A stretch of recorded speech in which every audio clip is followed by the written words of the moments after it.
Well, good day, everybody. So it's the 4th of February. It's Sunday wherever you are. It's only 1 o'clock in the afternoon here in Punta del Este. Been very stormy. Breeze came in last night, big sea running. It's a breeze blowing on shore. Never seen it so rough out there. They got the red flags flying, so you can't go swimming. And fortunately, the clouds are gone. It's a blue sky again. So the blue sky, completely blue sky, is showing up. Standard mark for Punta. And that wind might drop off a bit. Anyway, we'll see. So I'm going to waffle on a bit this afternoon. A couple of things. We'll go through the approach to Cape Horn, the weather. I'll go through a bit of windy again to show you what's going on. Generally, it's actually settling down a bit, and it's really quite incredible how things are not dramatic. The big storm that was projected a couple of days ago, it's still there, but it's not as big, not as crazy. It's going to be just some heavy weather, more or less, but still pretty heavy, 50 knots, 55 knots, and big seas with a cross swell, which I'm going to explain. The sailors talk about it often when you have the predominant swell driven by the current wind coming that way, and then you'll have another completely different swell being driven by a pressure system some distance off. And when the two come together, it makes it a bit tricky. And that's exactly what's happening right now. And so there's always, I tend to call them holes, when you're there. And I've spent hours and hours down there, looking through the window of the boat they're going through. And it's not so much the big waves you're looking for. You're actually, all of a sudden, every now and then, you say, check out that hole right there. Because when you have the convergence of the waves coming through, when they're crossing over from two different directions, it creates this hole right there, a deeper hole than the average mean surface level, okay? And if you happen to be in the hole at the same time as the waves come, everything just gets bigger. It's not a rogue wave. You've just got two things working against you. One is the cross wave coming together, and they heap up at that point. And the other bit is the hole in front. And if you're there, and there, it's like wacko. And you don't want to be in that spot. And quite often you see those things every few minutes, every 10 15 minutes, and it's just a matter of time till you get there. So even though I say it's not too bad, it's generally organized, and it's not as heavy as it may appear, there's always these traps, there's always these surprises. And even exploring, and just mentioned today a wave just came on board and wiped out the compass off the binnacle. So you get these, I hate calling them rogue waves, you just get these random things happen and you never know what to expect. Anyway, but before I get there, two things. Excuse me. One is, if you haven't liked our Facebook page, please do. We've still got a lot of emotions to come up, and people that have never taken the time just to like it. I know we reckon we're running 3 times more than our likes are showing. We're showing 18,000 or something, or 19,000. We know we're up around 60. Well, our gut feeling is there's probably 60,000 people coming in and watching every now and then, by the numbers that the back end is showing. And our website numbers are really strong, which is kind of cool. And if you're on YouTube and you haven't subscribed to our YouTube channel, please do. Helps us just show people what's going on. The other thing is, when I talk about, especially for the diehards here that are watching the lives, we haven't got that many at the moment, but you probably all know about the gold coin. This is the official OGR gold coin, celebrating the 50th anniversary of the Whitbread race. It's actually in the plastic case to protect it, because they're like, I've got to get the case open, because I never will. No, you can look at it in the case. Anyway, on one side, it's all about the Ocean Globe race, Whitbread Round the World race, 1973, and the 50th anniversary. So that's our logo. All our globe races have that. It's the Golden Globe, the Ocean Globe, and there will be a new one for the Mini Globe, which is super duper special. And on the other side, it's got the original logo for the Whitbread, talking about 2023 Ocean Globe race and sailing like it's 1973. So all of the sailors that are competing in the race, all the crew, get a gold coin. That's one way you can get one of these. The other way is to be a Whitbread veteran. We've been giving these to all the vets that we meet at our reunions, and that's about it. So they're pretty cool. Now, this is an absolute icon. This will become quite a thing. These are very heavy gold medal bulkhead plates. Now, you've probably seen us putting these out at the prize giving, because every boat that completes a leg gets one. This is set up for leg 3 for Sterner. So it's, you can see there on the bottom, it's foot number 42, which is their race number. Sterner, South Africa, adventure class leg 3. So assuming they complete leg 3, touch wood, boom, boom, this will be the bulkhead plate that's going to Sterner, and they'll get one of these to put on the boat. That rolls through. We've got another version along the bottom here for the IRC winners of each of the 3 classes. And the only other one we have, there's a special one that's on there, and on the bottom it's got the name of the boat, but it doesn't have the leg 3. So it has the race number, the name of the boat, the country, and the class that they race in. And the people that get those are the crews which have circumnavigated. So all of the crew on the boats, if they've gone all the way around on all 4 legs, they will get their own memento gold plate here, and you can see it's got the course on it and the distances and all the bits and pieces. Their metal are really classic. Okay, now what we've done is we've actually produced between 10 or on average about 14 extra plates for each of the boats. Okay, and we just notified them that they're available and they can buy those plates. So maybe they'll buy them and give them to their sponsors, or some of the individual leg crews might want to buy one, okay, as a memento. And they have up until the 5th of March, which is start day for the last leg of the race back to the UK. And any that aren't purchased by the crews, and I think they'll take probably all of these, if there's none that are if there's some left over, we're actually going to sell them to our fans. Now, they can never be produced again. All the dyes and everything to produce these is being destroyed now, the molds and everything. So these are one-offs, and as I say, they're very special. But we figured if some of the crews, some of the boats don't take all the plates that are there, then we're going to offer them for sale to our fans, okay? And this is the first time we've mentioned it on social media. So the only people that are going to know between now and the restart here in Punta are the people watching these lives. So if you think they're going to be €75, okay, so you can buy one of these. They're irreplaceable. They're absolute collector's items from this edition of the OGR. And I've got no idea whether there'll be any left, but there may be a few left. And if there are, you've got a chance to get them. The €75 plus postage wherever you are, and we'll be advertising that publicly everywhere else starting from the 6th of March, and we'll be back in Les Sables d'Olonne then, waiting for the boats to turn up. But we'll also be looking at all our stock that we've got. We've still got merchandise, believe it or not. We've still got hats and T-shirts and fleeces and so on. What we're going to do there is all of the stock which is still left in Les Sables d'Olonne, we'll put the prices there and list them, and you'll be able to email. It's not an online shop, it's too technical, but you'll be able to email us, and if you're in quick, you'll be able to buy stuff. You won't be able to buy one hat and one T-shirt. We're going to bulk them up, so there'll be a minimum 2 hats, 2 T-shirts, and a couple other things, and then you'll get a chance to get the residual. We've been a bit challenged with trying to run a shop. That hasn't worked, so keep your eye out for that. And if you think you might want one of these bulkhead plates, they're €75. They're quite heavy. They're not a toy. They're real classics. For whatever you might want to do with it, it's going to be available to our top fans. And if you, I could even give you a jump here if you think you might want one. Put a comment in the comments under this that you'd be up to buy one, and I'll grab your name off this, and we'll put a first in best dressed for the names, and then later on we'll have the list here. You can contact us again when it goes public and say, remember me, I did that, boom. And so first in best dressed. And as I say, I don't know how many will be left. I reckon there might be some left, and so if I was watching, I'd kill for one of these. Fortunately, we get one with Explorer, so it's okay.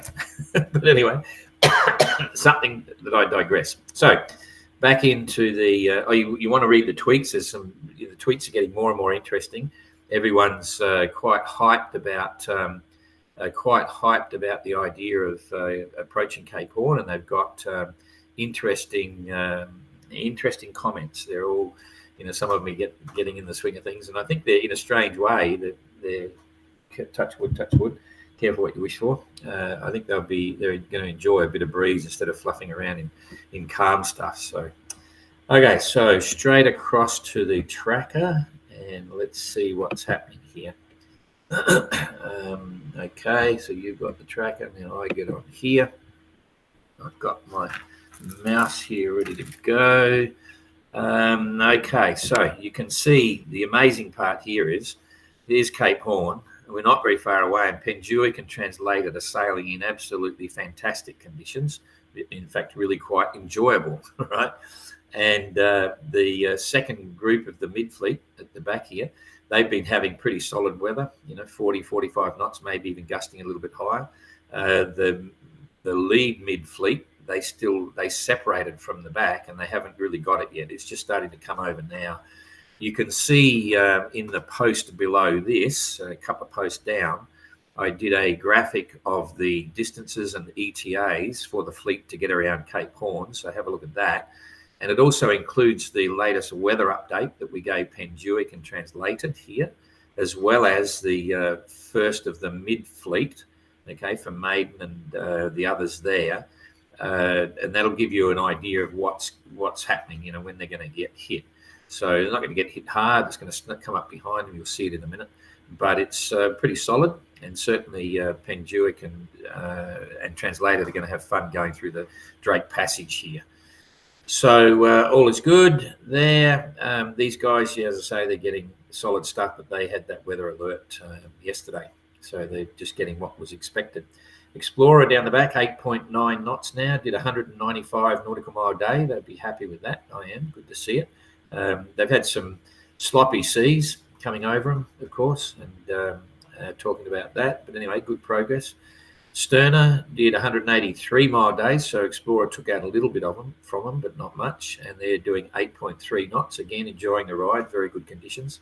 And over here, everyone except Sterner and Explorer have passed the waypoint. These guys at the back won't be stressed. They're coming up from a high angle, heading down towards Cape Horn. And Evrika doing 7.6 knots. They reported a little bit of damage, but they said they'll sort that out in this heavier weather. Did 175 mile day. The good news is the direction's from southwest, so it's getting these boats on the starboard quarter, so they're able to sort of maintain their course well enough. Outlaw at 9.8 knots, 200 mile day, which is pretty good going for solid weather. The Spree to Keep, 9.5 knots, 214 mile day, so really pushing along a bit. And then White Shadow, 199 mile day, 8.7. Galliana with Secure, 8.9, 200 mile day. So overall, the fleet has been making really good time all the way across the Pacific Southern Ocean for sure. No real hold-ups anywhere. So that's been kind of good. They'll slowly, in the next 12 hours, this heavier weather will move away for them, and they'll just settle into a nice westerly gradient. So that's kind of cool. Down the bottom here, Neptune heading deep south. They may have a forecast, and they know that if they're south, they'll miss the heavier weather here. I'm not sure, but they're certainly going down and doing 7.6 knots. They're getting a little bit lighter winds there, but still managed 205 mile a day, but shortly they'll have plenty of breeze. And Spirit of Helsinki, for whatever reason, probably because it's a bit light maybe, they've tacked across as if they're tacking downwind. They're taking it on the port quarter there rather than the starboard quarter as it's swinging. So, and sea state will be an issue. I'll explain that in a minute when we get on to windy. But 7.5 knots, 206 mile a day. That's pretty reasonable. Triana, 8.5 knots, 206 mile a day. No complaints there. And Maiden, 9.3, 243 mile a day. So they've done something and really just clearing out, which will keep them happy. They know, they mentioned about their spinnakers in their tweets, and he said the best part of flying is watching everyone fly past as they pass them. So they're driving hard, making the most of the good weather. When I say good weather, it's for this part of the world, it's been pretty good, but it's going to come over the top of them and give them a kick in the right direction anyway. Translated 9.6, 228 mile day. Penjuic 9.3, 219 mile day. So Translated kicked out a bit of them. They did run along the edge of that heavy weather for a bit yesterday, but now it's back to it's only about 17, 20 knots, maybe gusting 25.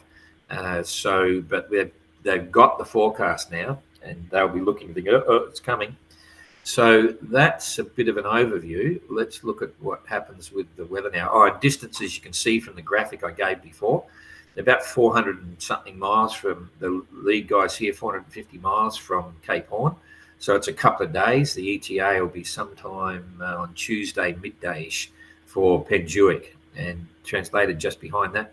2 days behind that, so Tuesday, Wednesday, Thursday. So on Thursday, you'll see this group look as if they're going to get around the horn, and then another day or so, 2 days behind that, you'll see the second group go through. So that'll be towards the end of the week. And they're about 1,000 miles to go. These guys are about 800 miles to go. And Explorer back here is about 1,200 and something miles to go to Cape Horn. So they're probably going to be on about late on the 13th or something. Sterner a couple of days ahead of that. So that's the general plan. So what's going to happen now with this wind? And I'll squeeze that up a bit here, and we'll start pushing that through.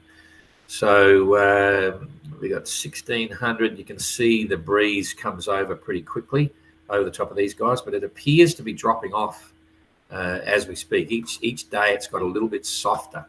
And again, here for Penjuic, the first thing that happens is the breeze starts to increase from the northwest, but not with a bang. It's a slow, steady building, and it's all from the right direction. So you can see Neptune, Maiden, all the rest of it, it's only there for about 12 hours, then it's starting to settle down, and then this is where it gets solid for Penjuic. Now, by the time it gets here, that's about 12 hours or so later, they'll be further progressed along here, and then that's when everything starts to close in. You'll see it better on Windy in a minute, but you can see here now there's nowhere for them to go. This is pretty solid. It'll be into 50, building, gusting to 55, but the forecast wind's only holding about 35 through here. So this is, I won't say it's as good as it gets. You can obviously sail around in 20 knots of breeze and flat seas, but this is just enough to give them a thrill without being too demanding, except for the fact that there is this really interesting cross sea. So that makes it a bit of a lottery. And, we monitor our phones here all the time, our emergency phones, this, that, and the other. And you're just wishing them well, hoping it's all okay. But it's a bit of a, anything can happen now for most of the boats, because they're all going to experience this cross sea, which I'll explain in a sec. So then you can see here again, the mid-fleet at that point, having gone through a bit of heavy weather, is going to, they'll be progressed along here a bit further, but there's still going to be a hole for them. That'll come over the top. And you've got a sudden wind change. So this will be challenging as well, possibly. So this is now, we're on the 6th, so it's like 30 hours ahead. They'll be over here somewhere. But we're watching this formation because it's still forming. 24 hours ago, this wasn't there. And I'm not sure what that's going to bring, but I haven't built it into the picture too much there. But this is where it gets tricky when you get this sudden change with a northerly there. It goes to calm, and then it comes through, and that's going to create potentially some challenging seas, but it's not big winds. We're not talking huge winds, but it's something to watch. Another feature which is not much fun.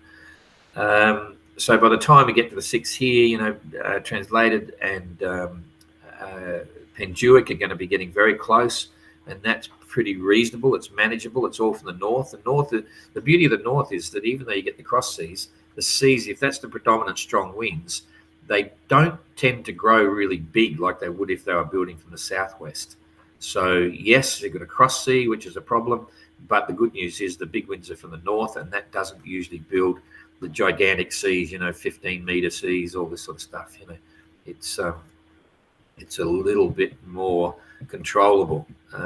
And then all of a sudden by the 7th, look what's going on here. It's just crazy. And so Penjuic and translated will come into this, and they've got maybe headwinds and all sorts of stuff. It's going to calm right off. And at that stage, the mid-fleet, the back-end fleet, you can see they've got really good conditions coming through here. This is just a nice southwesterly airflow, or westerly airflow rather. And also it's good for Sterner and Explorer. I'll just kick this back now because you can see what's coming. It's all pretty benign now. I'm just going to keep pushing this through. There's the 7th. all pretty straightforward, westerly, no big tight low pressure systems. The same again from the 8th all the way across there. There's basically generally a westerly airflow, just pushing them steadily towards Cape Horn. No surprises, no big storms. There we are through to the 9th. It's a northwesterly. That's nice, So the gate's open. The gate's open all the way through to the 11th. And then it's going to get challenging. Is the 11th, 12th. Explorer and Sterner will be down around here sometime, but it's just light sailing, bit of a sitting duck, and you never know what's going to happen now because it's too far ahead. There's the 12th. 13th is when Explorer might be projected to go through. It's all pretty benign. Another big hole. There'll probably be big calm there if that's happening. That's as far as the forecast goes. So it's not so reliable. However, if you're looking at it, you'd be pleased to have that kind of weather than something else. And there's New Zealand, there's Cape Horn. There's nothing in here at all. It's just nuts. So the weather, if it holds like that, is going to be really quite interesting. So what I'm going to do now, I'm going to leave the leaderboard. I'm going to go straight over to Windy, and I'll show you. We'll talk a bit about some things that are going on here. I've got to make sure it comes up. Yes, we've got Windy now. So now if I go on to Windy, I'm hoping you're listening to me on this. Okay, so this is real-time weather now. You've got Cape Horn over here, of course, and you've got, this is about where the second group, this is the Galliana with Secure group, are currently sitting with the wind right now. They've got the remnants of a bit of a heavy weather there. That's okay, that's 1600. So it's not too bad for wind strength, but then if we go to gusts, you'll see it's 45 knots. So 45, all in here, that's where they're hanging out right now. And then if we go back to wind again, generally speaking, the maiden group is in here somewhere. So the maiden group is getting, 20s, 1920s. But as we progress it forward, if we come forward a bit, you can see it's now coming over them and leaving the other group. So it's up to 28 knots by 2000 today, 32 knots from the southwest, and gusting, we've got 40 knots, so they're going to have a bit of fun there, 40-ish knots. But I'll just show you the start of what's happening to the sea. Let's just take, this is generally a little bit over before they get it. If we check the waves at that point, okay, you've got 5.6 meter waves. So generally 5 to 6 meter waves, right? But notice it's here, if we just say here, okay, it's nearly 6 meters, and it's from the southwest. So the swells are coming from this direction with the wind at a period of 11 seconds. That means one predominant swell every 11 seconds. You can count that. You can imagine there's a swell. Whoa, and then slowly goes up, slowly go down. 11 seconds later, you're back to exactly the same cycle again. All right, so that's the first one, southwest 6 meters, near enough.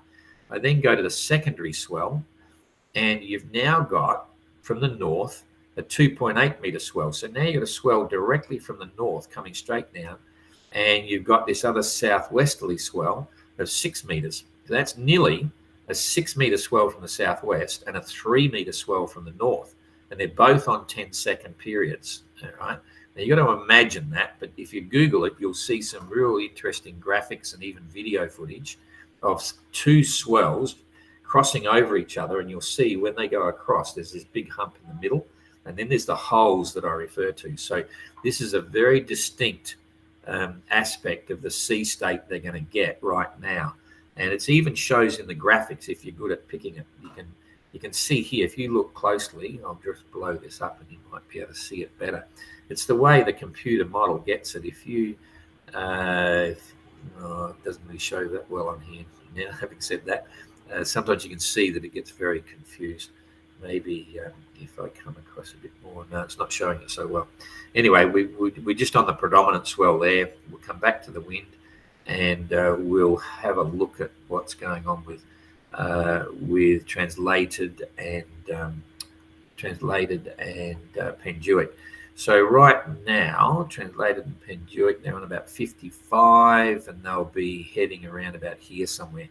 They'll be on 70 degrees, 75 degrees west very soon. Okay, So they're approaching, from around about here somewhere.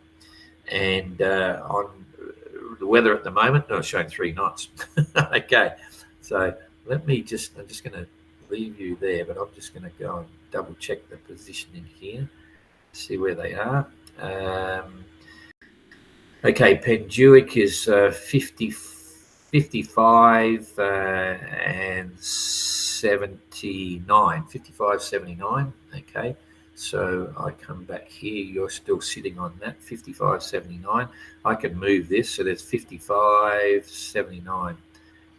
55, 79. Okay, as I move that cursor, I've got the latitude and longitude here. So that's pretty much where Penduic is sitting right now, and that's the right time weather as well. So you can see beautiful conditions, right? And they're moving at about 10 knots towards Cape Horn over here. So it'll take them. It's about 300 miles from 70 to 80. Okay. And so that's about 150 miles, or 100. It's actually 360 miles or something like that. And that's going to take them about 15 hours. So over the next sort of 15, 18 hours, they're going to be over here somewhere. All right. But for now, we'll leave them parked there, and you can see what's going to happen to the weather as we move through. And this is on wind forecast strength. Okay. So here we go. It's starting to pick up 30 knots, okay? And that's when they're about partway across. So by the time they get there, they're going to be over here somewhere. They're going to be getting 30 knot forecast, which is, 32, 33. Normally, we wouldn't even give a weather alert on that. But if we go down to gusts, okay, we're up to 43 knots already, and it's going to go to 50 knots as they get further down. And so I just look at the waves now, just to give you the definition of what's going on again. So you got this 5.4 meter swell from the northwest, as up here 6 meters. So say 5.5 meters from the northwest. That's the predominant swell. So it's coming down from here. And previously the predominant swell over this area was coming from this way, but here it comes from the northwest. We go to the secondary swell.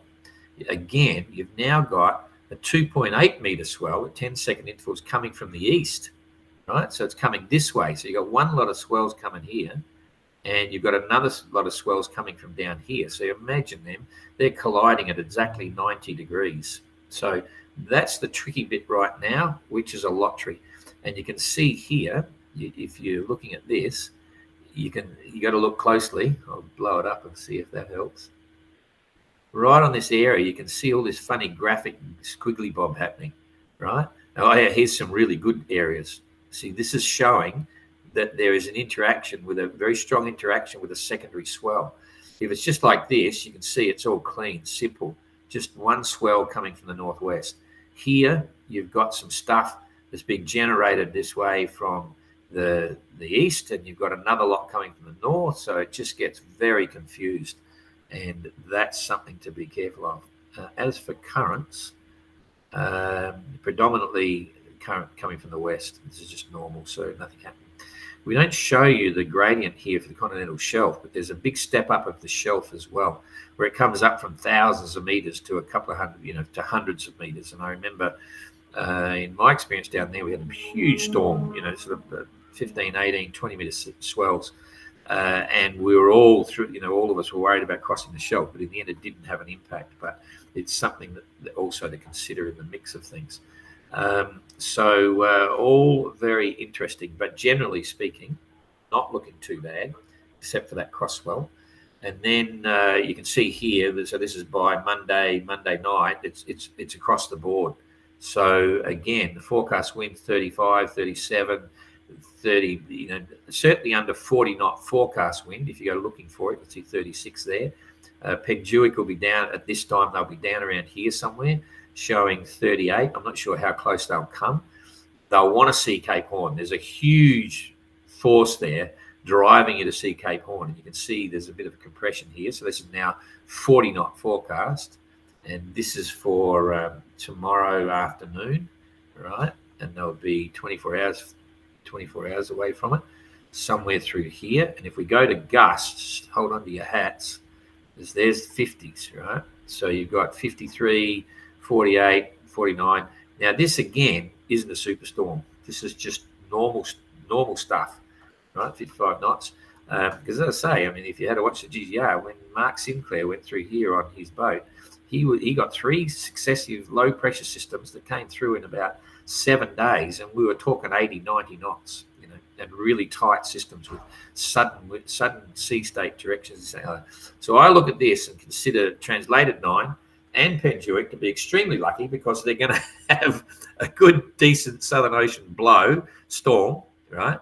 The best way you can, with everything holding consistent wind directions and all that sort of stuff. And anything can happen. So they're getting a real adventure, and imagine how they would feel if it was too calm going around. Anyway, enough of that. It's all probably getting a bit boring by now. So we'll come back to the tracker and look at the leaderboard. Although it's funny, you don't tend to think so much of the leaderboard right now, and I don't think any of the crews. I'm going to hit this one now. I don't think any of the crews would be too focused right at the moment about their take on leaderboards and this, that, and the other. But certainly be sailing as best they can. Their entire focus will be this huge goal of getting around Cape Horn. It's quite an achievement, and they've done extremely well, the whole fleet, to get as far as they have. And we've been extremely lucky with the weather to date, and I'm happy to see them mixing it up with a bit of heavy stuff just to, makes good pictures and videos. Touch wood, I shouldn't say that. But anyway, I just did. That's for their own personal record, not ours. We don't mind. So, line honours: Penjuic, Translated, Maiden, Neptune, Spirit of Helsinki, Triana, Galliana, White Shadow, Spirit of Keep, etc. And then IRC, still looking challenging. Translated 9, still holding the fort at 34 days. And 1 day behind them, Triana, 35 days, 12 hours, so 24 hours behind. Next one, Penjuic, holding 3rd. They'll be happy with that. It means the others are pushed back in the ranking. But there's a lot of them on 37 days. So Penjuic on 3rd, 37 days, 5 hours. Galliana with Secure, 37 days, 10 hours. Neptune, 37 days, 18 hours. And then you roll over again to White Shadow and so on. So it's all kind of good. Everyone's having the perfect time right now. Okay, that's enough for me. I'll come back here and say good day to a few people, and we'll see what's going on here. I've got to just push that up there. Okay, hi Kathleen. More important than life, they need to be encouraged to share. Yeah, you're right. Yeah, share the whole thing whenever you can. You'll get your hat. Don't worry. You'll get your hat. G'day, Judy. Nigel, hi. You should auction the plates if there are any left. Yeah, maybe, but we're just happy to share, rather than auction. But I think there'll be a few, but not sure how many. Thanks, Neil. I'd love Maiden Bulkhead plate. Yeah, I'm sure people would. But anyway, let's see what's left at the end of the day. No worries, Louise. It's looking well with the forecast. It absolutely is. It sounds funny, but in my mind, you couldn't ask for better. So far it's been great, and they're going to get a bit of a puff. So they're all mucking it up with some serious stuff. And it's as much as it's not too serious, it's the strongest they've had since Auckland. And then they'll be around the corner. But watch out, because when you get around the corner, it can get worse. I'm not saying it is, touch wood, but it can. Okay, thanks, Julia. Nigel signed up for Windy Premium Service. Best, yeah, it's actually really good. It's amazing how you can use Windy. Whatever, if you're an outdoor person with any activity at all, the Windy stuff is really good. You zoom right into your local forecast, and it's got lots of interesting stuff. And even you just want to know, when I see some huge weather disaster happening in some other strange part of the world, I often just get on and zoom across to that part of the world just to see what's going on. And you can keep people honest as well, because when some people are saying, it's bloody terrible out here, blowing 90 knots, and blah, blah, blah. So, huh? And so you get onto Windy and find it's blowing 40 knots, So, anyway, part of the fun. Yeah, g'day, Larry. Jeepers. Okay. Running a generator, catch the live. That's cool. Okay, I won't ask you what you're doing over there. Thanks. So where are the winds gone? Yeah, they're out there. They're still there. All right, so that's it. Thanks very much, and we'll see you tomorrow. They're getting very close, so keep your fingers crossed. I'm thinking of the one thing you always think about when you get out there, and it's always horrible. You think about people tucking into their beautiful clean sheets and their soft beds and fluffy pillows every night. So now when I tuck into bed at night, all I think about is them out there. Anyway, that's part of the adventure. See you later.